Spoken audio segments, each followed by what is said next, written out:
Muy buenas tardes, doctor, compañeros todos. Hoy tenemos el gusto de presentar para ustedes la discusión de un caso clínico del tema neurocovid que lleva como título Encefalitis asociada a COVID-19 en una niña de 13 años.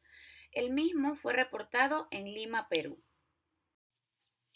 A pesar que existen limitados reportes de síntomas neurológicos en la población pediátrica con COVID-19, se reporta el caso de una niña de 13 años con 3 días de enfermedad caracterizada por cefalea, vómitos no explosivos, fiebre y trastornos del sensorio de inicio brusco, asociado a dificultad para la bipedestación y hemiparesia en extremidades.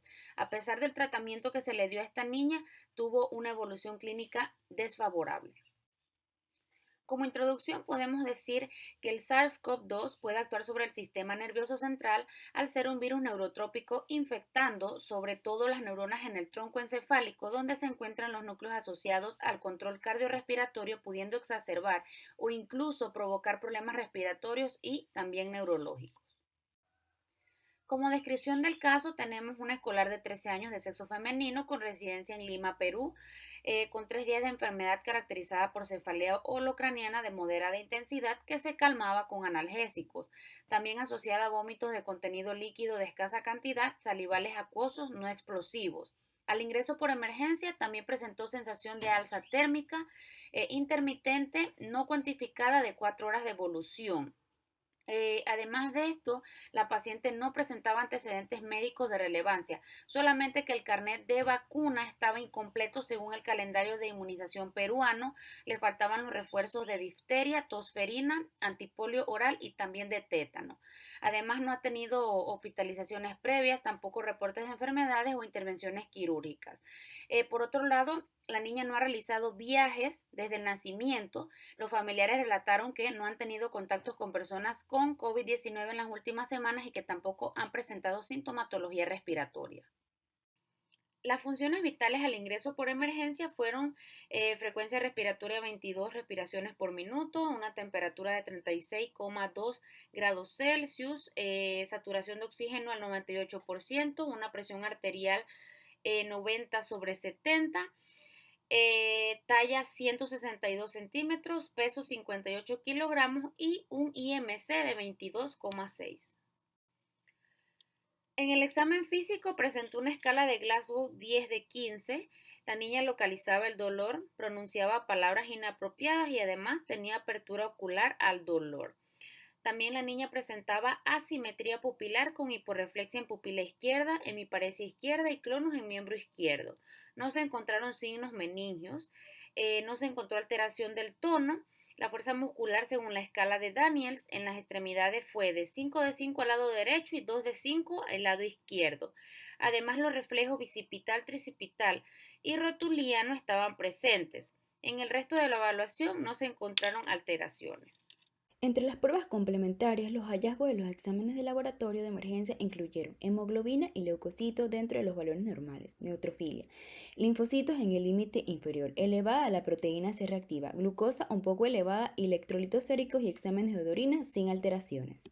Debido a los trastornos del sensorio, se realizó un estudio de tomografía de cerebral sin contraste que evidenció un aparente edema cerebral difuso con fisuras y espacios subaracnoideos borrados. También se observa una región hiperdensa subcortical frontal derecha y engrosamiento de meningio en la región tentorial y línea interhemisférica, por lo que se inició tratamiento con manitol. La paciente pasó a hospitalización para estudio y su evolución fue: en la hospitalización a las 10 horas del ingreso fue evaluada por oftalmología, quien realizó un examen de fondo de ojo sin encontrar edema de papila. Asimismo fue atendida por neurología, quien evaluó la tomografía cerebral y reportó un edema cerebral difuso con imagen hiperdensa subcortical frontal derecha y engrosamiento meningio en la región tentorial y línea interhemisférica. A las 14 horas de la hospitalización se hizo una punción lumbar para el estudio del líquido cefalorraquídeo. Por las manifestaciones clínicas se decidió continuar con mannitol y se agregó ceftriaxona y aciclovir. El líquido se describió como un líquido cristal de roca, aspecto transparente, incoloro con glucosa en concentración de 81 microgramos de cilitro y proteína en 45 microgramos de cilitro. Microscopía Gram negativo, PCS y resistencia a rimpaficina para el estudio de micobacterio en tuberculosis negativo. Estudio y cultivo de baciloscopía negativo. Estudio serológico de anticuerpos de inmunoglobulina, antiherpes 1 y adenovirus y micoplasma neumonía negativo. Por las características del líquido cefalorraquídeo y la sintomatología neurológica, el paciente presentó un diagnóstico de encefalitis viral. A las 23 horas de la hospitalización, los signos vitales presentó un aumento en la temperatura y frecuencia cardíaca, leve aumento en la frecuencia respiratoria y disminución en la saturación de oxígeno. En las pruebas complementarias se encontró una disminución de la hemoglobina en neutrófilo, aumento de los linfocitos en comparación con el valor inicial. A las 36 horas de la hospitalización, el paciente presentó agitación psicomotriz, por lo que se le indicó haloperidol. Posteriormente fue evaluado por neurología, quien solicitó resonancia magnética cerebral con contraste y electroencefalograma, e inició tratamiento con corticoides debido a la sospecha de encefalitis asociada a COVID. A las 42 horas se registró una temperatura de 38.5 grados Celsius que se dio con metamizol endovenoso. Se realizó una prueba serológica para COVID-19 resultando positiva para inmunoglobulinas e inmunoglobulinas G para la fase activa de la infección por COVID-19. Se inició tratamiento con hidroxicloroquina, acitromicina y dexametasona. A las 50 horas de la hospitalización, el paciente se encontraba con alteraciones del sensorio y saturación de oxígeno en 97. Se decidió dejarla en monitoreo continuo y la evolución cada 4 horas. 2 horas más tarde se reportó un paro cardiorrespiratorio, producto por el cual la paciente falleció. Las complicaciones neurológicas en niños con COVID-19 aún no están bien estudiadas. En un trabajo realizado en China de 183 pacientes pediátricos hospitalizados por sospecha de encefalitis aguda, 22 de ellos, que representó el 12%, tuvieron infección por SARS-CoV-1, siendo los vómitos, la cefalea y la fiebre los síntomas más comunes. En el caso reportado, la paciente presentó como síntomas neurológicos iniciales la cefalea global, los vómitos, el trastorno del sensorio y la dificultad para la bipedestación. Síntomas similares se han reportado en adultos y en niños. En los estudios de laboratorio de ingreso de nuestra paciente se encontraron neutrofilia, linfocitos en el límite inferior y elevación de la proteína C reactiva. Sin embargo, a las 24 horas había disminuido la hemoglobina y los neutrófilos y hubo un aumento de linfocitos en comparación al valor inicial. Al respecto, se ha descrito al ingreso por emergencia una disminución de los recuentos de linfocitos y eosinófilos en pacientes pediátricos con coronavirus e infección del sistema nervioso, en comparación con pacientes con infecciones del tracto respiratorio. A pesar de ello, no existen valores laboratoriales definidos para infección por el COVID-19 en niños. No obstante, una linfopenia significativa puede agravar la evolución clínica en estos pacientes. El estudio del líquido cefalorraquídeo y la imagen de la tomografía cerebral orientaron hacia una posible infección neurológica viral que fue negativa en serología a los virus estudiados y hacia una posible enfermedad vascular. No obstante, no se pudo aislar al SARS-CoV-2 en líquido cefalorraquídeo ni concretar la resonancia con contraste. A pesar de ello, el haber obtenido el diagnóstico de COVID-19 mediante serología y tener el nexo epidemiológico de residir en una ciudad con más casos de COVID-19 en Perú, hacen de este virus un posible agente etiológico de la encefalitis. La paciente recibió como tratamiento inicial mannitol para disminuir la presión cerebral.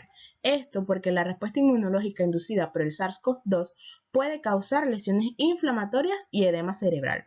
Además, recibió hidroxicloroquina, acitromicina y corticoide, medicación recomendada por la normativa peruana hasta la fecha de la comunicación del caso.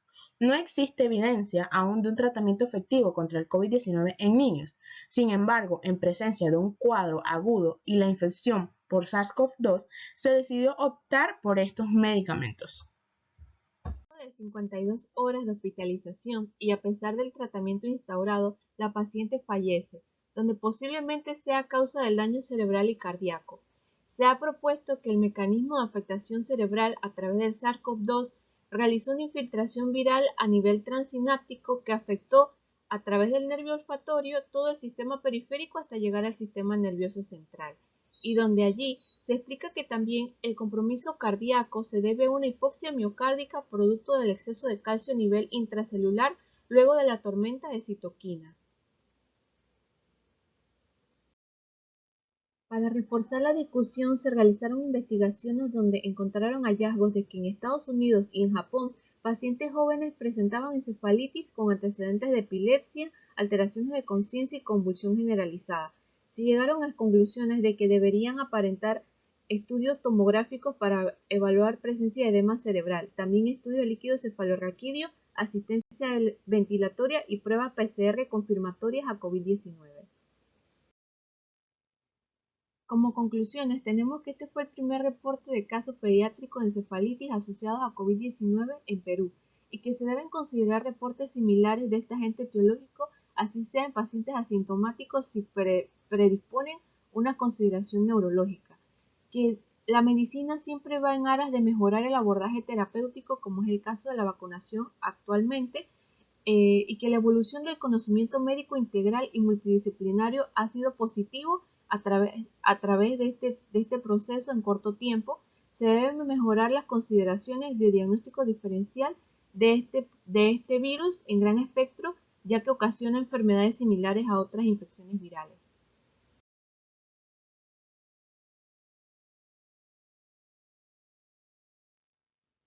Y muchas gracias.